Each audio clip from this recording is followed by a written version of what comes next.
Hello my dear student, आपकी 3 classes होंगी। GIC की क्लास स्टार्ट हो गई आज से। मॉर्निंग में 10 बजे आपकी मैंने बताया था आपकी जो क्लास होगी उसमें हम लोग प्रीवियस ईयर क्वेश्चन आंसर करेंगे। 2 बजे क्लास होगी, इसमें हम लोग जीएस करेंगे जीआईसी का। और शाम को 7 बजे होगी वो होम साइंस के सिलेबस से रिलेटिव क्लास होगी। जो आपका जीआईसी का सिलेबस है होम साइंस का, उससे रिलेटिव क्लास होगी। तो चलिए शुरू करते हैं। सिलेबस मैं हर क्लास में आपको दिखा दूंगी जिससे कि आपको सब कुछ क्लियर है। चलिए शुरू करते हैं। प्रीवियस ईयर पेपर राजकीय इंटर कॉलेज प्रवक्ता परीक्षा 2015 गृह विज्ञान। परीक्षा तिथि कब है? 15 सितंबर 2015 में हुआ था। इसके क्वेश्चन सॉल्व करेंगे। ये आपका जीआईसी का पेपर है। तो कोशिका का सबसे महत्वपूर्ण भाग क्या है? केंद्रक, कोशिका द्रव, कोशिका भित्ति, जीव द्रव। तो देखिए, केंद्रक का सबसे महत्वपूर्ण भाग होता है केंद्रक। कोशिका में केंद्रक की खोज रॉबर्ट ब्राउन ने 1831 ईस्वी में की थी। अधिकतर जैविक क्रियाएं कोशिका द्रव में होती हैं, परंतु ये सभी क्रियाएं केंद्रक द्वारा, जो केंद्रक है उसके द्वारा संचालित होती हैं। इसलिए केंद्रक को कोशिका का नियंत्रक केंद्र भी कहा जाता है। गर्भावस्था में आयरन की कमी से बढ़ जाता है क्या? पीलिया, मृत्यु, मातृ मृत्यु दर, शिशु का जन्म भार कम होना, बी और सी दोनों। तो देखिए, गर्भावस्था में आयरन की कमी से बढ़ जाता है तो आपका मातृ मृत्यु दर और शिशु का जन्म भार कम होना। तो D is right answer. Iron haemoglobin के निर्माण के लिए बहुत ही आवश्यक खनिज लवण है। हीमोग्लोबिन में हीम लोहा और ग्लोबिन प्रोटीन होता है। हीम के अभाव में हीमोग्लोबिन का निर्माण नहीं होता।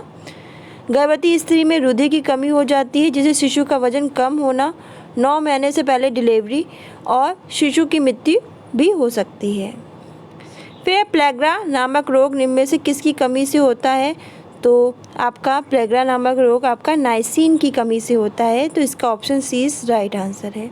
तो प्लेग्रा नामक रोग विटामिन B3 जिसका रासायनिक नाम क्या होता है? नाइसिन की कमी से होता है। प्लेग्रा को 3DS रोग भी कहते हैं। इंपॉर्टेंट लाइन है, इसको ध्यान में रखिएगा। क्वेश्चन यहाँ से पूछ सकता है। तो प्लेग्रा को हम 3DS रोग भी कहते हैं क्योंकि इसमें 3 लक्षण पाए जाते हैं और प्रथम अक्षर डी होता है। अतिसार, त्वचा का रोग यानी चर्म रोग, पागलपन। यदि प्लेग्रा का इलाज ना किया जाए तो मरीज की मृत्यु हो सकती है।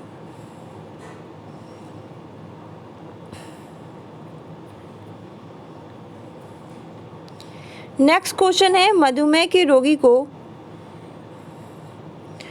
निम्न में से कौन सा आहार देना चाहिए? तो निम्न कैलोरी समान प्रोटीन, उच्च कैलोरी व निम्न प्रोटीन, निम्न कैलोरी व उच्च प्रोटीन, डी उच्च रेशियो और उच्च प्रोटीन। तो देखिए, मधुमेह के रोगी को हमें उच्च कैलोरी और निम्न प्रोटीन देना चाहिए। तो देखिए, मधुमेह जिसे चीनिया पेशाब या डायबिटीज़ मेलिटियस भी कहते हैं, इंसुलिन की कमी के कारण कार्बोहाइड्रेट और ग्लूकोज का ऑक्सीकरण पूर्ण रूप से नहीं हो पाता, जिसके कारण क्या हो जाता है? डायबिटीज़, मधुमेह रोग हो जाता है। और इस रोग से ग्रसित मरीज को उच्च कैलोरी और निम्न प्रोटीन वाला क्या करना चाहिए? आहार देना चाहिए। शरीर में खनिज लवण के 2 प्रमुख कार्य क्या हैं? ऊर्जा देना, सुरक्षा प्रदान करना। सुरक्षात्मक व निर्माणक कार्य। निरात्मक कार्य ऊर्जा प्रदान करना, उपयुक्त में से कोई नहीं। तो शरीर में खनिज लवण के 2 प्रमुख कार्य हैं, सुरक्षात्मक व निर्माणक कार्य। तो बी इसका करेक्ट आंसर। हमारे कुल शरीर का भार का 96 भाग पानी, कार्बोज, वसा, प्रोटीन के मिलने से बनता है। शेष 4% भाग खनिज लवण से होता है। खनिज लवण हमारे शरीर का मात्र 4% ही बनता है। शरीर में खनिज लवण के 2 प्रमुख कार्य सुरक्षात्मक व निर्माणक कार्य हैं। ये शरीर की वृद्धि और विकास के लिए क्या है? नितांत जरूरी हैं। शरीर में जल की आवश्यकता किस कार्य के लिए होती है? अंतःग्रहण, पाचन, अवशोषण, उपयुक्त सभी। तो इन सभी के लिए डी। तो शरीर में जल की आवश्यकता हमें अंतःग्रहण, पाचन, अवशोषण सभी के लिए होती है। तो जल का रासायनिक सूत्र आपका H2O होता है। जल उत्कृष्ट प्रकार का घोलक होता है। यह कोशों के भीतर होने वाली रासायनिक क्रियाओं में एक घोलक की भांति कार्य करता है। यह पाचन के बाद पौष्टिक तत्वों को अपने में पूर्णतः या अंशतः घुला लेता है। इसी के माध्यम से पोषक तत्व शरीर के सभी कोषों तक पहुंचाए जाते हैं और विभिन्न रासायनिक क्रियाओं से उत्पन्न व्यर्थ एवं अनुपयोगी पदार्थों को मूत्र और पसीने के रूप में शरीर से बाहर निकालते हैं और शरीर का 2/3 हिस्सा पानी या तरल पदार्थ का बना होता है। मनुष्य के शरीर में 65 से 70% क्या होता है? जल होता है। इस बात को आप ध्यान में रखना। क्वाशियोर कर किसकी कमी से होता है? प्रोटीन कैलोरी दोनों उपयुक्त में से कोई नहीं। तो आपको बता दूं, क्वाशियोकर किसकी कमी से होता है? तो प्रोटीन की कमी से, याद रखिएगा। और इसकी डिटेल भी देख लीजिए। प्रोटीन कमी के कारण बच्चों में क्वाशियोकर नामक रोग हो जाता है, जो एक प्रकार का कुपोषण है। यह रोग बच्चों में दूध पिलाने की अवस्था से स्टार्ट होता है और इस बीमारी के कारण बच्चों में भूख की कमी घटने लगती है और पूरे शरीर पर सूजन आ जाती है और बच्चे का स्वभाव चिड़चिड़ा हो जाता है। बालों और चेहरे की स्वाभाविक चमक घटने लगती है। बच्चों के शरीर में आवश्यक विटामिन की कमी होने लगती है और यकृत बढ़ जाता है। पेट निकला हुआ दिखाई देता है। गेहूं में पाया जाने वाला प्रोटीन कौन सा है? तो ग्लूटेन। तो गेहूं में 2 प्रकार के प्रोटीन होते हैं, ग्लूटेनिन और ग्लाइडिन। तो ग्लूटेनिन और ग्लाइडिन दोनों प्रोटीन को सम्मिलित रूप से ग्लूटेन कहते हैं। विटामिन B3 का रासायनिक नाम नाइसिन है और एल्ब्यूमिन रक्त में मौजूद सबसे महत्वपूर्ण प्रोटीन है। तो ये लाइन इम्पॉर्टेंट है। किन दोनों प्रोटीन को सम्मिलित रूप को ग्लूटेन कहते हैं? ये लाइन इम्पॉर्टेंट है, पूछा जा सकता है। गेहूं में 2 प्रकार के कौन से प्रोटीन होते हैं? तो पूछा जा सकता है। ये लाइन इम्पॉर्टेंट है। कोशिका का शक्तिगृह किसे कहते हैं? पावर हाउस किसे कहते हैं? तो माइटोकॉन्ड्रिया को कहते हैं। हम सभी को पता है। तो कोशिका द्रव में बहुत से सूक्ष्म छड़ के आकार या गोलाकार सूक्ष्म कोशांग होते हैं, जिन्हें माइटोकॉन्ड्रिया या काइटोसोम कहते हैं। माइटोकॉन्ड्रिया को कोशिका का शक्तिगृह यानी पावर हाउस कहा जाता है। इसकी खोज किसने की थी? तो अल्टमैन ने की थी। कब की थी? 1886 ईस्वी में की थी। और बेडा ने इसका नाम माइटोकॉन्ड्रिया दिया था। या कोशिका का श्वसन स्थल होता है। अगर पूछा जाए कोशिका का श्वसन स्थल कौन है, अगर पूछा जाए कोशिका का श्वसन स्थल कौन है, तो माइटोकॉन्ड्रिया। इसको नोट कर लीजिएगा, दिमाग में रखिएगा। निम्नलिखित में से भोजन पकाने की सर्वोत्तम विधि कौन सी है? उबालना, गहरी विधि द्वारा तलना, खदकना, वाष्प द्वारा पकाना। तो देखिए, निम्न में से भोजन पकाने की जो सर्वोत्तम यानी अच्छी विधि है वो आपका है वाष्प द्वारा पकाना। तो वाष्प द्वारा भोजन पकाने की यह एक आधुनिक विधि है और इस विधि से भोजन पकाने के लिए प्रेशर कुकर का उपयोग किया जाता है। यह विधि स्वास्थ्य की दृष्टि से अन्य विधियों से अच्छी है, क्योंकि इस विधि द्वारा खाद्य पदार्थ पानी की भाप से प्रत्यक्ष या परोक्ष रूप से पकाया जाता है। फिर नेक्स्ट है दहेज निरोधक अधिनियम किस सन में लागू हुआ था? 1994 में, 1982 में, 1970 में, 1961 में। देखिए, ये आपका सिलेबस में टॉपिक है। तो मैं अभी आपको जब कराऊंगी ना शाम की क्लासेस में, तो उसमें से आपके जो इम्पोर्टेंट टॉपिक के जो 1 लाइनिंग है, किस सन में क्या हुआ था, जो इम्पोर्टेंट है वो कराऊंगी उसमें, तो आपको बेनिफिट मिलेगा। तो देख लीजिए, डी इसका राइट आंसर है। तो दहेज निरोधक अधिनियम आपका ये 20 नहीं 1 मई मैंने पढ़ा है, तो 1 मई 1961 में लागू हुआ था। आप एक बार इसको देख लेना, 1 मई होगा। तो दहेज निरोधक अधिनियम 1 मई सन 1961 में लागू हुआ था। इस अधिनियम के अनुसार दहेज लेने और देने या इसके लेन देन में सहयोग करने पर 5 वर्ष की कैद व 1500 रुपये के जुर्माने का प्रावधान था। और दहेज एक कैसी समस्या है? सामाजिक। अगर क्वेश्चन पूछ लिया जाए कि दहेज कैसी समस्या है, तो सामाजिक समस्या है। आप इसका आंसर ये लगाओगे।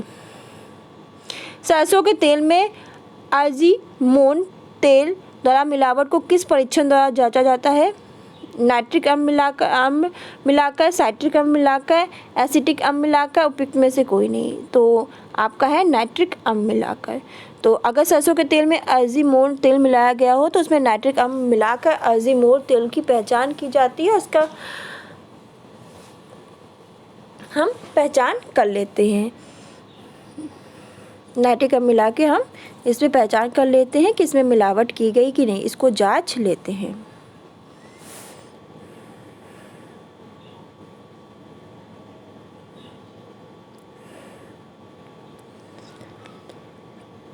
रोग उत्पन्न करने वाले जीवाणु का नाश निम्नलिखित में से कौन करता है? रोग उत्पन्न करने वाले जीवाणु का नाश निम्नलिखित में से कौन करता है? तो आपको पता है कि श्वेत रक्त कण WBC इसमें इम्पोर्टेंट रोल निभाता है।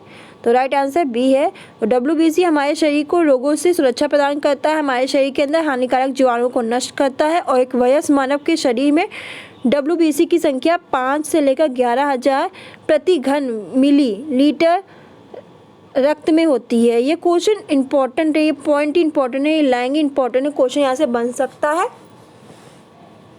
WBC की संख्या में असाधारण बढ़ोतरी को ल्यूकेमिया या रक्त कैंसर कहते हैं। क्वेश्चन यहाँ से पूछा जा सकता है, तो ये इंपॉर्टेंट लाइन है, इसको आप नोट कर लो। बहुत सारे क्वेश्चन आपको मिल रहे हैं।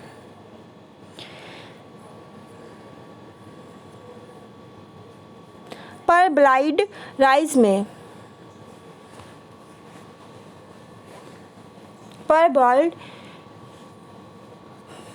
राइस में अच्छी मात्रा में क्या पाया जाता है? तो thiamine, B is correct answer. तो परबॉइल्ड चावल में थायमीन की मात्रा अधिक पाई जाती है। थायमीन अनाजों में पाया जाता है। जब आहार में थायमीन की कमी हो जाती है तो थायमीन पाइरोफॉस्फेट का निर्माण नहीं हो पाता और फलतः कार्बोहाइड्रेट का चयापचय उचित प्रकार से नहीं हो पाता। निकोटीन मुख्य रूप से तंबाकू में पाया जाने वाला मादक पदार्थ होता है, इसको आप लिख लेना। और थायमीन में का निर्माण नहीं हो पाता, किसका निर्माण नहीं हो पाता ये पूछा जाता है। और निकोटीन मुख्य रूप से तंबाकू में पाया जाने वाला मादक पदार्थ है। ये भी क्वेश्चन यहाँ से बन सकता है, तो ये इम्पोर्टेंट है, जो इम्पोर्टेंट है मैं बता दे रही हूँ। देखिए, घरेलू हिंसा का लक्षण क्या है? शारीरिक प्रताड़ना, मानसिक प्रताड़ना, गाली देना या उपयुक्त सही। राइट आंसर बताएं आप सभी लोग। तो सभी है, घरेलू हिंसा में हमारा शारीरिक प्रताड़ना, मानसिक प्रताड़ना और गाली देना, ये सभी क्रियाएं आती हैं। देखिए, आकार के आधार पर परिवार होते हैं। तो आकार के आधार पे परिवार 3 प्रकार के होते हैं। परिवार प्रत्येक समाज में पाया जाता है, चाहे वो समाज में परंपरागत हो, आदिम हो या आधुनिक हो। आकार के आधार पर परिवार निम्न प्रकार के होते हैं। एक आपका एकल परिवार, दूसरा संयुक्त परिवार और तीसरा विस्तृत परिवार। मैं फैमिली पूरा पढ़ाऊँगी, आकार के आधार पर क्या होता है सब पढ़ाऊँगी। उपनयन क्या है? सामाजिक समूह है, संस्कार है, संस्कृति है, जाति है। तो सबको पता है उपनयन क्या है? एक संस्कार है। तो उपनयन एक प्रकार का संस्कार है जो प्राचीन काल में होता था, अर्थात जब बालक को शिक्षा ग्रहण करनी होती थी वह अपने गुरु के आश्रम में चला जाता था और शिक्षा पूरी होती थी तब वह अपने घर लौट के आता था। तो ये क्वेश्चन भी आपसे पूछ सकता है। तो एक बार संस्कार जो है पढ़ लीजिएगा, मैं एक बार रिवाइज आपको करा दूँगी। जो मेरा काम है मैं वो सारा करूँगी। प्रबंधन प्रक्रिया का मुख्य बिंदु है आयोजन, नियंत्रण, मूल्यांकन, उपयुक्त सभी। तो ये सभी हैं, आयोजन, नियंत्रण, मूल्यांकन। तो पारिवारिक लक्ष्यों की प्राप्ति के लिए साधनों का उपयोग किया जाता है, जिसमें आयोजन करना, नियंत्रण करना, संगठन, मूल्यांकन करना, ये सभी आते हैं। इसे क्या कहते हैं? प्रबंधन प्रक्रिया कहते हैं। फिर है कार्य सरलीकरण का तात्पर्य है सरल कार्य करना, कम कार्य करना, कार्य में साधारण उपकरणों का प्रयोग करना, कार्य के अनुसार उपकरणों मशीनों का प्रयोग करके कार्य को सरल बनाना। तो देखो, कार्य सरलीकरण का तात्पर्य है कार्य के अनुसार उपकरणों मशीनों का प्रयोग करके कार्य को इजी बनाना। तो कार्य सरलीकरण से तात्पर्य है कार्य को सरल तरीके से करना, कार्य को ऐसे तरीके से करना जिससे वह शीघ्रता से सुविधाजनक विधि से संपन्न हो सके।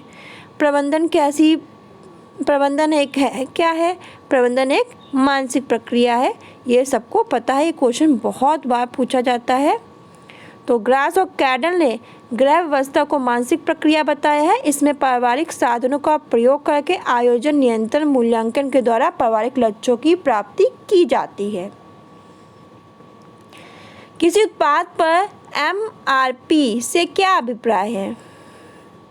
तो maximum retail price, B is correct answer.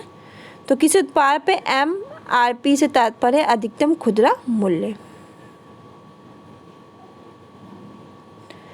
जागरूक उपभोक्ता बनने के लिए व्यक्ति को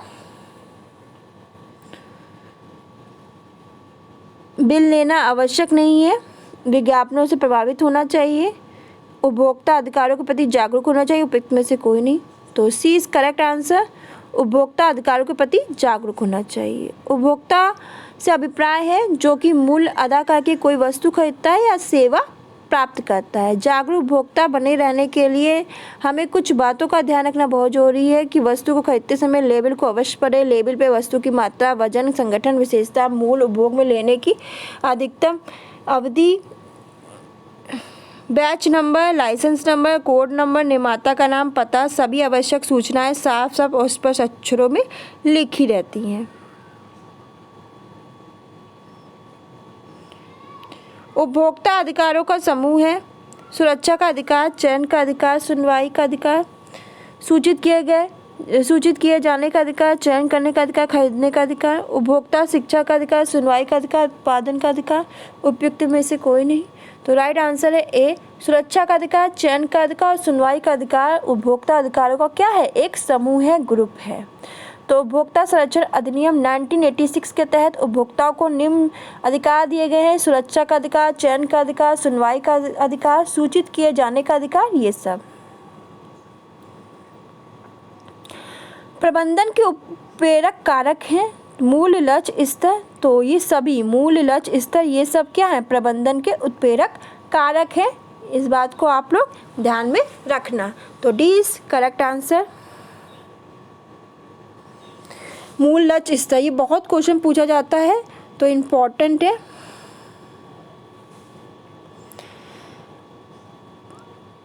प्रांग कलर एक कमरे को कैसे अनुभव कराता है? तो लार्ज, बड़ा।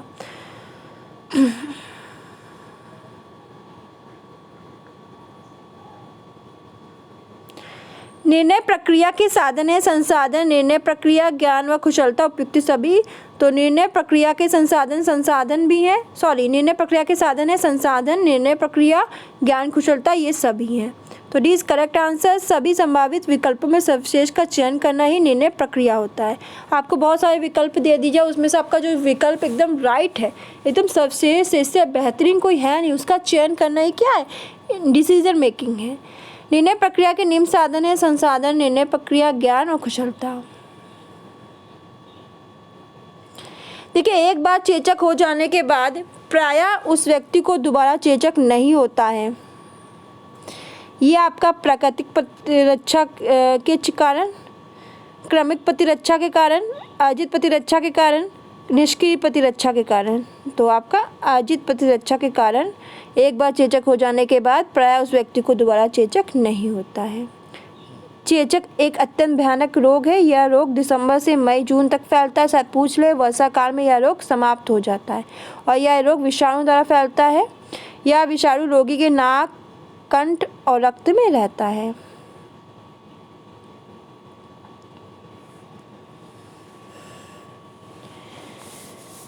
करगे के हार्नेस द्वारा ताने के धागे को ऊपर उठाने की प्रक्रिया जिसमें शटल नीचे से गुजर सके कहते हैं उसे shedding. A is correct answer. तो शेडिंग बुनाई इस प्रकार की क्रिया में हार्नेस ताने के उस धागे को ऊपर उठाता है जिनके नीचे वस्त्र को गुजरना है। ताने के धागों को उठाने से एक शेप बन जाता है। इसमें से बाने का धागा शटल द्वारा दाहिनी तरफ से बाईं तरफ डाला जाता है। तो इम्पॉर्टेंट है, इसको देख लीजिएगा, यहाँ से क्वेश्चन बन सकता है। निम्नलिखित में से कौन सा रोग वायु द्वारा संवाहित नहीं होता? निम्नलिखित में से कौन सा रोग है जो वायु द्वारा नहीं होता है? तो हम लोग देख लेते हैं अच्छी तरह से।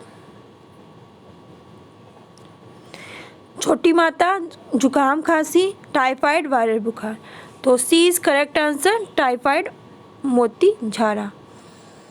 तो टाइफाइड, मोती झाड़ा, आंत ज्वर, मियादी बुखार आदि के नाम से भी जाना जाता है।